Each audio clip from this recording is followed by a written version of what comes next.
یہ سجل مسلن کی تو اس کے سجل ملک تو اس نے ایم ہی لگایا, سجل مسلن ہے جو, تو اس کا بھی دیکھیں میں پہلے اس کے بالکل حق میں ہر چیز میں نے ایک دیکھیں شفقت بڑھا اس میں نے ہاتھ رکھا کہ چلیں ایسی کوئی بات نہیں, لیکن کچھ لوگوں کو عزت راس نہیں آتی ہوئی ان میں سے. تو اگر ایک انسان اگر گندا انڈا نکل آیا تو میں کتنی کچھ کو عزت دوں. اچھا مجھے بتائیں کہ دیکھیں سجل ملک آپ کا پوڈ کاسٹ کرنے آئی تھی, ٹھیک ہے, یا پھر آپ نے ان کی دعوت کی تھی؟ بیسیکلی ہوا یہ تھا کہ یہ میرا انٹرویو کرنا چاہتے تھے. اب دن دیز میں یہ مجھے اپنے آفس بلا رہے تھے, اس ٹائم میں ظاہر بار رمضان تھا, میرے پاس ٹائم نہیں تھا, تو میں نے ان کو جو اس کا پروڈیوسر تھا شکیل, بیسیکلی وہ میرا بڑا اچھا دوست تھا, اس نے کہا کہ انٹرویو کرنا, میں نے کہا ٹھیک ہے کر لیتے ہیں, کیونکہ اس نے نیا اپنا کچھ چینل بنایا تھا, اس چینل کے لیے کرنا, کیونکہ پہلے بھی جب اس نے میرا اور شیر افضل مروت کا انٹرویو کیا تھا وہ بہت زیادہ وائرل ہوا تھا, تو پھر اس نے بڑے وہ ترلے شرلے کر کے اس نے کہا کہ یار کاشف میں کافی انٹرویو کرو, اس کی وجہ سے میری ویڈیوز کافی وائرل ہوئی. اب جب میں نے دے دیا, لیکن بات یہ ہے کہ میں نے زندگی کی سب سے بڑی, میں کہتا ہوں کہ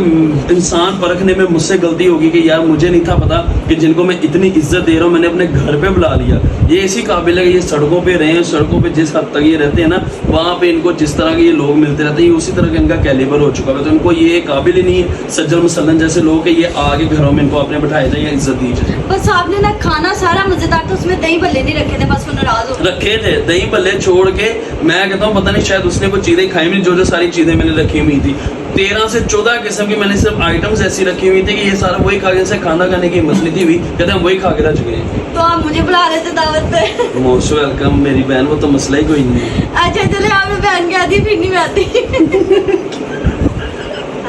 اچھا مجھے یہ بتائیں کہ دیکھیں جو سجل ملک ہے انہوں نے آپ کے بارے میں کہا کہ میری زندگی کا نا سب سے بڑی غلطی یہ تھی کہ میں نے نا آپ کا انٹرویو کیا, تو آپ نے ان کے بارے میں اتنا کچھ بولا, آپ کو پتا فیمنسٹ آپ کے پیچھے پڑ جائیں گی. کون پیچھے پڑ جائیں گی؟ فیمنسٹ. وہ کون ہے؟ یہ عورتیں جو آزادی مانگنے نکلتی ہیں. تو پھر ٹھیک ہے, ان کو بھی دیکھنا چاہیے نا کہ وہ جتنی زیادہ, اگر کوئی انسان کسی کو غلط الزام لگائے گا, کسی کو غلط ڈیفیم کرنے کی کوشش کرے گا, دیکھیں پہلے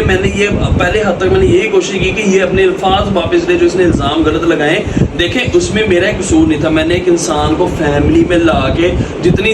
اس کی اوقات نہیں تھی سجل مسلن کی, جتنی زیادہ میں نے اس کو عزت دی. ٹھیک ہے, اس نے نتلی تو کوئی نہیں پہنی ہوئی, آپ مسلم کیا دیتے. تو دیکھیں نا ملکوں کا نام خراب کرے, کیونکہ ملک جو اگر کسی کے گھر کا نمک کھا لینا تو اگر اس پہ کوئی برا ٹائم آ جائے تو ملک ایسے نہیں کرتا کہ وہ اس کے اپنے ویوز کے لیے یا چند پیسوں کے, اور میرے سے منہ سے مانگ لیتے, میں تو لوگوں میں اتنے پیسے مار دیتا ہوں, تو اللہ معاف کرے کوئی کیا اوقات تھی میں اس کو ویسے پیسے دیتا جو اس نے ویوز سے پیسے لے کے جھوٹے الزام میرے پہ لگائے. آپ تو بہت غصے میں اس بارے میں سامنے آ گئی, تو آپ کا ٹوش نہیں ایسے کر کے تو وہ شہیدوں میں نام جاتا ہے. ایسے ان کو جس یہ اوقات کے مالک ہیں ان کو اسی طرح سے ان کی اوقات یاد دلانی چاہیے. اچھا یہ ہے کہ بڑا غصہ آ گیا, اور میری بات سنیں, آپ یہ کہاں پھرتے رہتے ہیں, یہ دیکھیں فرق کھوکھر کے ساتھ آپ کی